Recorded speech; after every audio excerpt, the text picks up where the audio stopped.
believe the Cornish coast sits alongside the Caribbean and Colorado Springs. I definitely would believe it, being a massive fan I of know the you Cornish love a bit of coast. Cornwall, don't you? In the top 10 of emerging travel hotspots, particularly St Ives, Right. Comes behind Martinique, Panama City Beach in Florida, Rio de Janeiro, and then Mexico, and then St Ives comes after that in Cornwall. So very high on the list of TripAdvisor. This is their survey. And also, if we are having to stay around the UK, I know we can't really travel anywhere at the moment, but have this in your mind.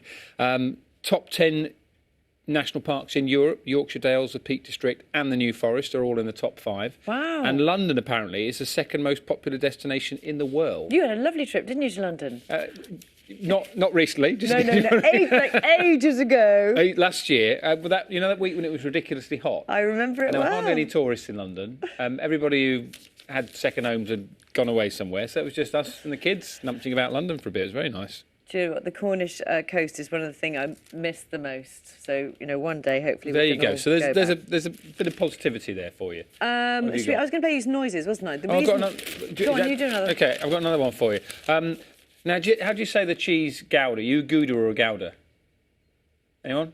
I think I'm a Gouda. I'm a Gouda, yeah. I just wanted to check I wasn't going to sound I'm a like Gouda. an idiot again. The Devil Wears Gouda is the headline. What do you think of this? £905 Prada jumper, which is part of their spring-summer. You can get away with that one. Another couple of things as well. Takeaways. I mean, so there's quite a lot of stories that I noticed over the weekend about how people, perhaps with an enormous amount of money to spend, were hiring private chefs, etc. yeah. Well, this is about takeaways. And apparently, Michelin-starred meals, we thought, we might assume might have been not happening during lockdown, but actually what's going on, and there's some very snazzy, delicious, very expensive takeaways. This is just one from Tom Aitkins.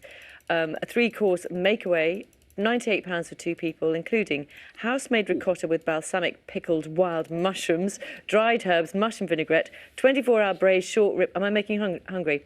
24-hour braised short rib with miso, honey, soy, Marmite onion tartare, salt-baked beans, dark chocolate mousse with... I'm just making myself hungry. Or you could have... Or you could try and make it at home yourself. As I did over the weekend, sweet and sour chicken balls, $5.99 from our local Chinese wok this way. Well, there you go. The reason that I was going to play you some sounds. The reason I was going to play you some sounds was that the BBC Sound Archive are going through the sound, lots of years of sound archives, getting thousands of sounds from nature, and they're going to be released by the BBC to allow anyone who's trapped indoors during lockdown to create their own naturescapes. So, as if by magic, oh no, I'm not allowed to play it now. Going to play them later. I'm so disappointed in myself. Come on, Louise.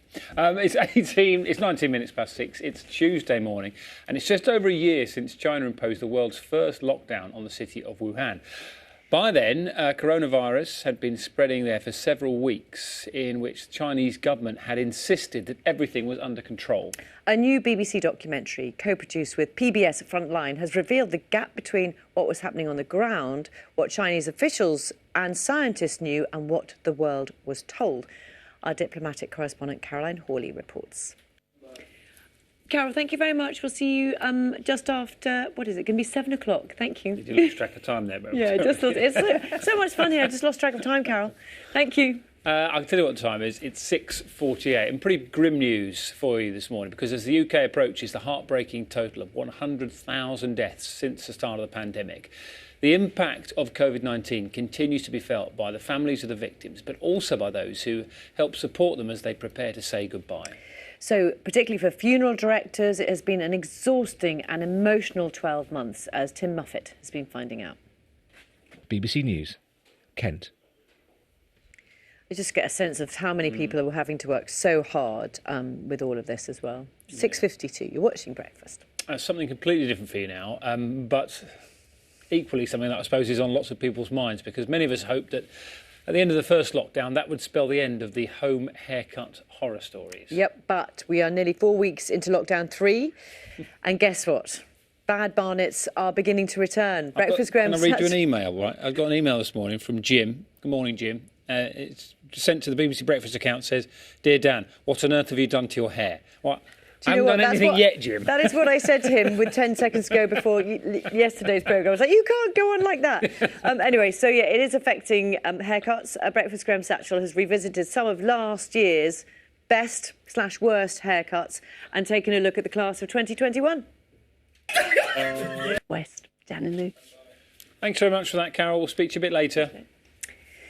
Yesterday's news that Debenhams will disappear from the high street was another blow to people working in retail. 12,000 workers now expecting to lose their job. It adds to an already bleak unemployment picture in the UK. This morning we just got more detail. I mentioned that to you about how bad things are at the moment. We promised you Nina would have a look at things for us, and she's here. Morning, Nina. It's not good, is it? Good morning. We're just looking at these numbers as they come in. Very much. Thank you.